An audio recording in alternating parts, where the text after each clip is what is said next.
Hey guys, I'm Alfred Spot and welcome to week 24 of the Premier League review. If you want to know the series, what we do is we take a look at the past set Premier League results, we take a look at the Premier League table, and we finish off by looking at the top goal scorers. So here is the past set of Premier League results. These games were played on Saturday the 20th, Sunday the 21st, and Monday the 22nd of January 2018. Also, next to the games that are the times in this video, so if you want to hear about a specific match, just go to the time next to the game and just about all the other crap out. Without further ado, let's get into our first match. We start with Arsenal versus Crystal Palace. It was a quick start for the Gunners as 5 minutes into the match they took Lolly through Nacho Monreal. It was such a simple goal from a corner as Granit Xhaka put it in and nobody was marking Monreal and he headed it in from 5 yards out. And Arsenal doubled their lead on the 10-minute mark as ALEXIS made it 2-0. Mesut Ozil threaded through Alexandre Lacazette in and he was tackled, but the ball fell to Nacho Monreal and he had a handful of men to pick out in the middle and he chose to lay it off to ALEXIS, who side-footed home from close range. And Arsenal made it 3-0 3 minutes later when centre-back Laurent Koscielny got the goal. Another goal from a corner and another quite simple goal. As the corner was put into the box, Nacho Monreal volleyed it back across goal and on the end of it was Koscielny,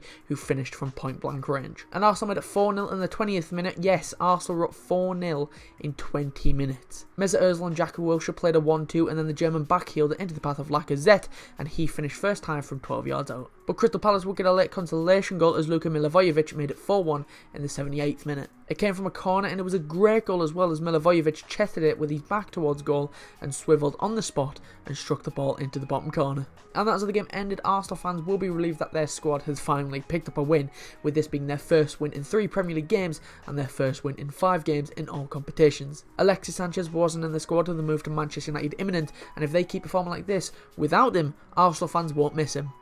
But they will.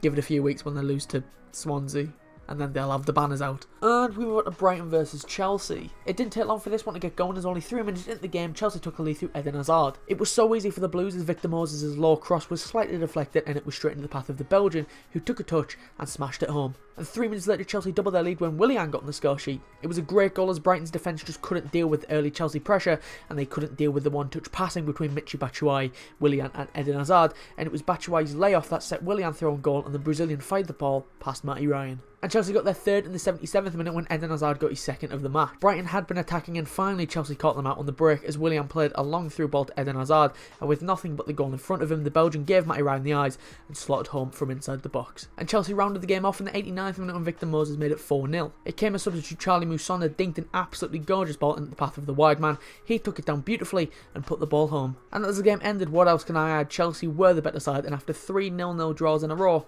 they needed this result and just a goal in general. Brighton were unlucky in the early stages of the match as Willy Caballero could have been sent off when he brought down a Brighton man outside the box, but it wasn't given, and if we're being honest, I don't think it would have made a difference because Chelsea were world class today and were on a whole different level to Brighton as they picked up the win. And we went to Manchester City versus Newcastle. Man City were all over Newcastle in the first half, so it was no shock to anyone when they finally took the lead in the 34th minute thanks to Sergio Aguero. It came as Kevin De Bruyne put a ball in and at first it looked like it went all the way in, but actually Aguero was there and he got the smallest of touches onto it to convert it past the keeper. And Man City got the perfect chance to double their lead in the 63rd minute when they were given a penalty. Javier Manquillo tugged on the shirt of Raheem Sterling and he dropped to the floor like a sack of shit, and the ref pointed to the spot. Aguero stepped up to take it and he sent it curling into the back of the net for his second of the game. But Newcastle got to go back 5 minutes later. It came from nowhere as Kieran Clark launched the ball over the top that Jacob Murphy ran onto, and the City players were really high up the pitch and Murphy had time to dink the ball over Edison and into the back of the net. But Man City would regain their 2-goal lead in the 83rd minute when Sergio Aguero completed his hat-trick. Aguero might have finished it, but this goal is all down to one man and one man only,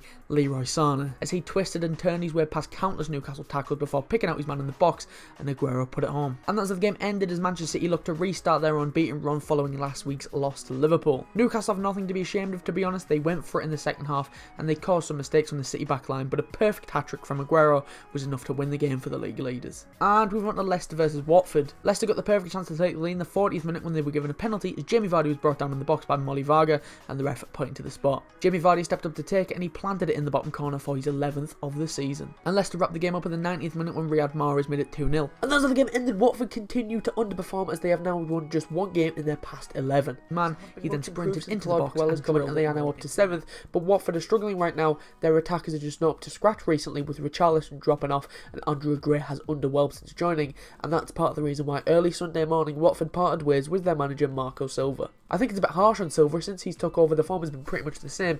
There isn't really anything he could do about his forwards not being able to hit a barn door recently. And Watford didn't wait long as on the same day they announced their new manager Javi Gracia. a man who has honed his craft mainly in Spain but most recently in Russia, and will now look to try and get Watford out of this horrible patch. And we went to Stoke versus Huddersfield. Stoke took the lead 5 minutes in the second half when the Welsh Xavi Joe Allen got the goal. Charlie Adams started it as he played it over the top. Eric Chouamani ran out to it before cutting the ball back, and it looked like it was in for Mame Diouf, but it went past him and into the path of Allen, who side-footed it home. And Stoke doubled the lead 15 minutes later when Mame Diouf got the goal. Xherdan Shaqiri grabbed the assist as he backheeled it into the path of Diouf, and he smashed it home via the post. And as the game ended, a huge win for Stoke as Paul Lambert's first full match in charge ends in a win. Stoke picked up a precious 3 points in this relegation battle as this win temporarily moved them out of the bottom 3 with Southampton still to play, and the relegation battle is so close this season as there was only 3 points between Stoke and 10th place Watford. And we went to Southampton versus Tottenham. Southampton were pretty much all over Tottenham in the opening of the match, so it was no surprise when they took the lead in the 15th minute. The right side of Tottenham were especially shaky, and that's where the goal came from as Dusan Tadic fed the ball to the overlapping run of Ryan Bertrand. He then put a low cross into the box, and it was Tottenham defender Davinson Sanchez who tried to slide it away, but instead ended up turning it into his own net. But Southampton's lead wouldn't last very long as only 3 minutes later Tottenham levelled the game up. It was shockingly easy for Spurs as Ben Davies put a corner in from the right hand side, and their rising highest was Harry Kane, who headed home for his 99th Premier League goal. And as the game ended, Tottenham looked quite awful in this game as they only managed to get 2 shots on target from their 17 shots. That is dreadful. Both teams could have won it near the end, with Tottenham having a shot that was no surprise off target and Southampton having a shot blocked later on. Like I said, Tottenham were quite poor in this game with their last shot on target in this game coming in the 39th minute, and the rest of the game their shots were either blocked or off target. Both teams come away with a point, and it was probably the right result. And we went to Everton versus West Brom. West Brom took the lead in the 7th minute through Jay Rodriguez. Polish midfielder Grzegorz Krychowiak made possibly his first decent contribution to a game in a West Brom shirt as he played the ball through with the outside of his foot and into the run of Jay Rodriguez. He brought it down and rolled it into the bottom corner. But Everton levelled the game up in the 70th minute when Umar Niasse got the goal. Theo Walcott on his Everton debut grabbed the assist as Wayne Rooney clipped it to him. Theo Walcott headed it down for Niasse, who volleyed it into the roof of the net. And that's how the game ended. Everton finally had a shot on target in this match, and it was their first shot on target that they've had for 3 games. The result was a draw and it was the right result, but the result is massively overshadowed by Everton midfielder James McCarthy as he suffered a double leg break in a challenge with Solomon Rondon. Nothing vicious at all, just McCarthy nipped in front of Rondon, and when Rondon went to kick the ball, he kicked McCarthy in the back of the calf and his leg just snapped. So who cares about the result? We just hope for a speedy recovery for James McCarthy. And we went to West Ham versus Bournemouth. West Ham had the better chances in this game, so it was a shock when Bournemouth took the lead half an hour into the second half. It came as substitute Junior Stanislas slipped the ball into Ryan Fraser and he fired past Adrian from a tight angle. But West Ham levelled the game up just over a minute later. Marko Arnautovic caused the problems. He hit his strike, which wasn't the best, but it fell to Javier Hernandez, who reacted quickest and slotted home to give the Hammers an instant equaliser. And that's how the game ended. Bournemouth were poor in the first half with them not being in it at all, but they slowly improved and deservedly got a goal. There could have been a few more goals in this one as Stanislas had an effort saved and Arnautovic had a shot saved in the first half, but in the end neither team could find a winner as both teams came away with a point. And we move on to Swansea versus Liverpool. Swansea took the lead in the 40th minute when Alfie Mawson put them ahead. It came from a corner that 3 Liverpool players jumped for, but it was Virgil van Dijk who headed it partially clear straight to Mawson and he planted it into the bottom corner. And that is how the game ended. Liverpool were absolutely shocking. The worst Liverpool performance I've seen all season. Just dog shit. Emre Can especially, and I've had it with him now, he can go for free, just get rid of the useless f***er. Liverpool had plenty of possession and plenty of shots, but to be honest, there's nothing much that you can do when your opponent scored with the classic 10-0-0 formation. Liverpool were just dreadful in this game, and Swansea picked up a massive win at the bottom of the table as they ended Liverpool's run of 14 games unbeaten. And finally, we've got Burnley versus Manchester United. Man United back to being the most boring team in the league. Tell me how you're going to park the bus against Burnley.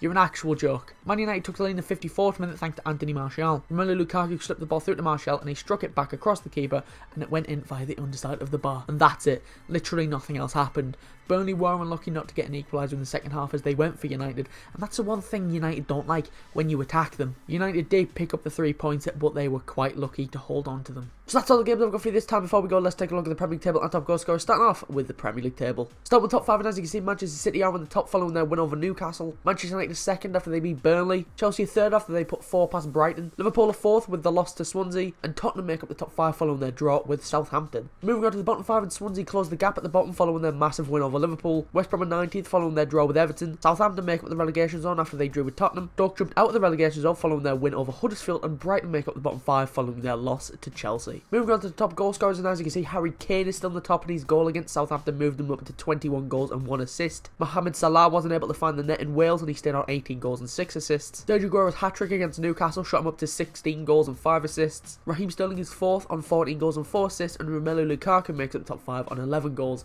and 5 assists. Right, so that's all good for this time. If you did enjoy, be sure to leave a like and subscribe if you're new, and I'll be back next Thursday for the next episode of the Premier League review. Yep, no episode on the normal day because there is FA Cup games this weekend, so no games, but there are games next Tuesday and Wednesday, so I'll cover them on Thursday. If you want to follow my personal Twitter, the link is in the description. If you want to follow us on Twitter to stay up to date about when we go live or upload a video, the link to that is in the description as well, or it's at portionofsport_. If you missed the last episode, that'll be popping on your screen about now, along with a link to the channel so you can subscribe. But anyway, thanks for watching. Be sure to leave a like and subscribe if you are new. I've been Mark from A Portion of Sport, and I will see you soon.